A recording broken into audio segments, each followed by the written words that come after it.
Welcome students, we are going to discuss about unit 2.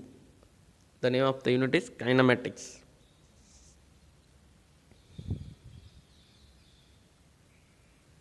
Introduction, concept of rest and motion, elementary concepts of vector algebra, components of a vector. Learning objectives. In this unit, the student is exposed to different type of motion: linear, rotational and oscillatory motion. Necessity for reference frame to explain the motion of objects. The meaning of vector, scalar and their properties. The role of scalar and vector products in physics. The basic of differentiation and integration. The notations of displacement and distance and their variation with time. The notations of speed, velocity, acceleration and their graphs. The notation of relative velocity. Kinematic equations of motion for constant acceleration. Analysis of various types of motion of objects under gravitational force. Radians and degrees. Uniform circular motion, centripetal acceleration and centripetal force. Introduction.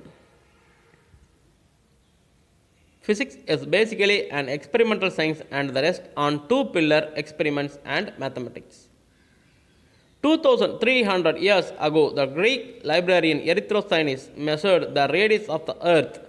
The size of the atom was measured much later, only in the beginning of the 20th century.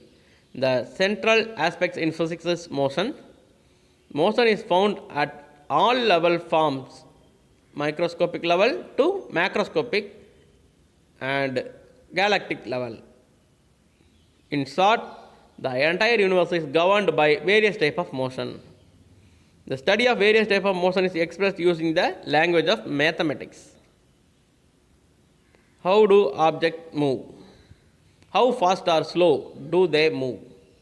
For example, when 10 athletes run in a race, all of them do not run in the same manner.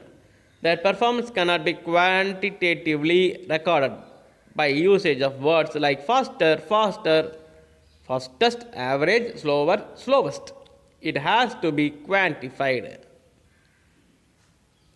Qualifying means assigning number to each athlete's motion.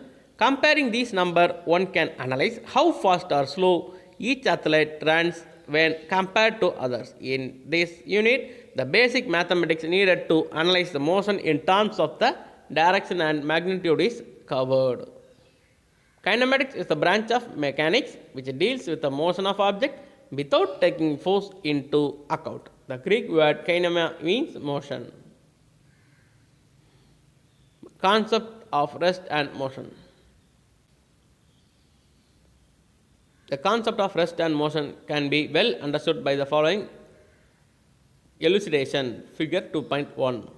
A person sitting in a moving bus is at rest with respect to a fellow passenger but is in motion with respect to a person outside the bus.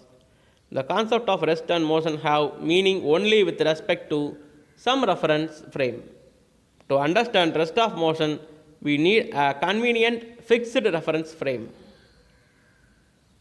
Frame of reference. If we imagine a coordinate system and the position of an object is described relative to it, then such a coordinate system is called frame of reference. At any given instant of time, the frame of reference with respect to which the position of an object is described in the term of position coordinate. Distance of the given position of an object along x and y and z axis is called Cartesian coordinate system. Right hand coordinate system. It is to be noted that if the x, y and z axes are drawn in anticlockwise direction, then the coordinate system is called right hand Cartesian coordinate system, though other coordinate systems do exist. In physics, we conveniently follow the right hand coordinate system as shown in the figure. The following figure illustrated the difference between left and right handle coordination system. Anticlockwise, right hand system, left hand z is up, right handed y is up, left handed y is up. Right and left handed coordinate systems are here. Point mass. To explain the motion of an object which has a finite mass, the concept of point mass is required and is very useful. Let the mass of any object be assumed to be concentrated at a point. Then this idealized mass is called point mass. It has no internal structure like shape and size. Mathematically, a point has much finite mass with zero dimension. Even though in reality a point mass does not exist, it often simplifies our calculations. It is to be noted that the term point mass is a relative term. It has the meaning only with respect to a reference frame and with respect to the kind of motion that we analyze. Examples: to analyze the motion of earth with respect to sun, earth can be treated as a point mass.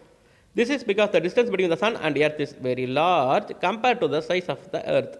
If we throw an irregular object like a small stone in the air, to analyze its motion, it is simple to consider the stone as a point mass as it moves in space. The size of the stone is very much smaller than the distance through which it travels. Types of motion: linear motion, circular motion, rotational motion, vibratory motion.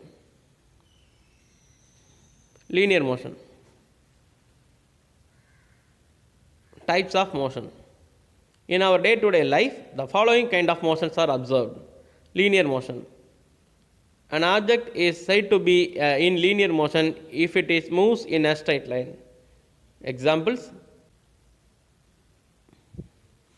an athlete running on a straight track, a particle falling vertically downwards to the earth. Circular motion. Circular motion is defined as a motion described by an object transferring a circular path. Example: the wriggling motion of a stone attached to a string, the motion of a satellite around the earth. These two circular motions are shown in the figure 2.5. Rotational motion. If any object moves in a rotational motion about an axis, the motion is called rotation. During rotation, every point in the object transfers a circular path about an axis. Example: rotation of a disk about an axis through its center, spinning of the earth about its own axis. These two rotational motions are shown in the figure 2.6. Vibratory motion. If an object or particle executes to and fro motion about a fixed point, it is said to be in vibratory motion. This is sometimes also called oscillatory motion. Examples: vibration of a string on a guitar, movement of a swing. These are the examples as shown in the figure 2.7. Other type of motions like elliptical motion and helical motions are also possible.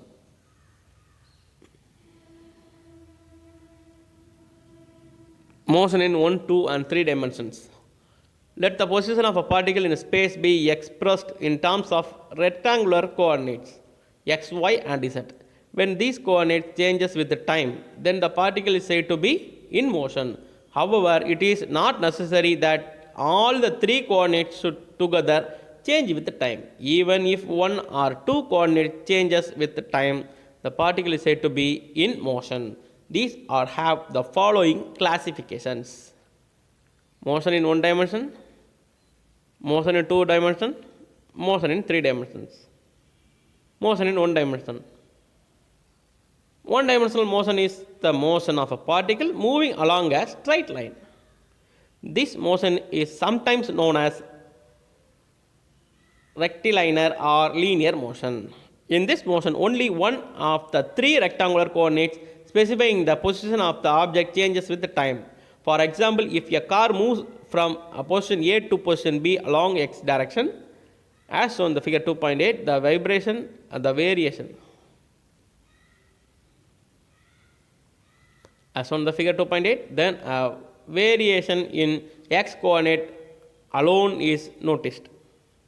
Examples: motion of a train along a straight railway track, any object falling freely under the gravitation close to earth, motion in two dimension.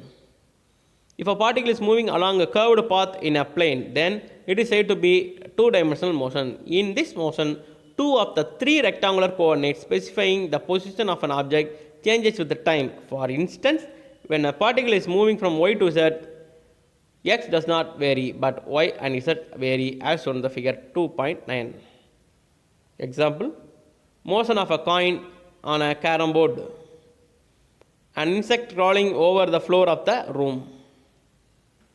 Motion in three dimension. A particle moving in usual three-dimensional space as three-dimensional motion. In this motion, all the three coordinates specifying the position of an object changes with respect to time. When a particle moves in three dimensions, all the three coordinates x, y and z will be vary.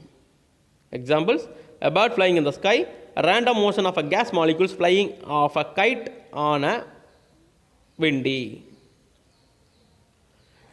Elementary concepts of vector algebra. In physics, some quantities possess only magnitude and some quantities possess both magnitude and direction. To understand these physical quantities, it is very important to know the properties of vector and scalars. Scalar. It is a property which can be described only by magnitude. In physics, a number of quantities can be described by scalars. Example: distance, mass, temperature, speed and energy. Vector. It is a quantity which is described by both magnitude and direction. Geometrically, a vector is a directed line segment which is shown in the figure 2.10. In physics, certain quantities can be described only by vectors. For example, force, velocity, displacement, position vector, acceleration, linear momentum and angular momentum. Magnitude of a vector. The length of a vector is called magnitude of the vector. It is always a positive quantity. Sometimes the magnitude of a vector is also called norm of the vector. For a vector, modulus of A or simply A, as shown in the figure 2.11. Different types of vector. Collinear vector, parallel vector, antiparallel vector, unit vector, orthogonal unit vector. Different types of vectors. Orthogonal unit vectors, equal vectors, collinear vectors, parallel vectors, antiparallel vectors and unit vectors. Different types of vectors. Equal vectors. Two vectors A and B are said to be equal when they have equal magnitude and same direction and respect the same physical quantities. Figure 2.12. Collinear vectors. Collinear vectors are those which act along the same line. The angle between them can be 0 degree or 180 degree. Parallel vectors. If two vectors A and B act in the same direction along the same line or on parallel lines, then the angle between them is 0, as shown in the figure 2.13. Antiparallel vectors. Two vectors A and B are said to be antiparallel when they are in opposite directions along the same line or on parallel lines. Then the angle between them is 1800, as shown in the figure 2.14, 180 degree. Unit vector. A vector is divided by a magnitude is a unit vector. The unit vector of A cap is denoted by A and A cap is denoted by A vector, read as A cap or A hat. It has a magnitude equal to unit T or 1.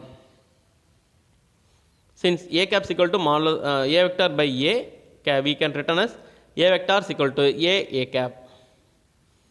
Thus, we can say that the unit vector specify only the direction of the vector quantity. Orthogonal unit vectors. Let I cap, j cap and k cap are the three unit vectors which specify the directions along positive x axis, positive y axis and positive z axis respectively. These three unit vectors are directed perpendicular to each other. The angle between the two of them 90 degree. I cap, j cap and k cap, I cap and j cap and k are examples of orthogonal vectors. Two vectors which are perpendicular to each other are called orthogonal vector as shown in the figure 2.15. Addition vectors. Since vectors have both magnitude and direction, they cannot be added by the method of ordinary algebra. Thus, vectors can be added geometrically or analytically using certain rules called vector algebra. In order to find the sum of two vectors which are inclined to each other, we use triangular law of addition method or parallelogram law of vectors.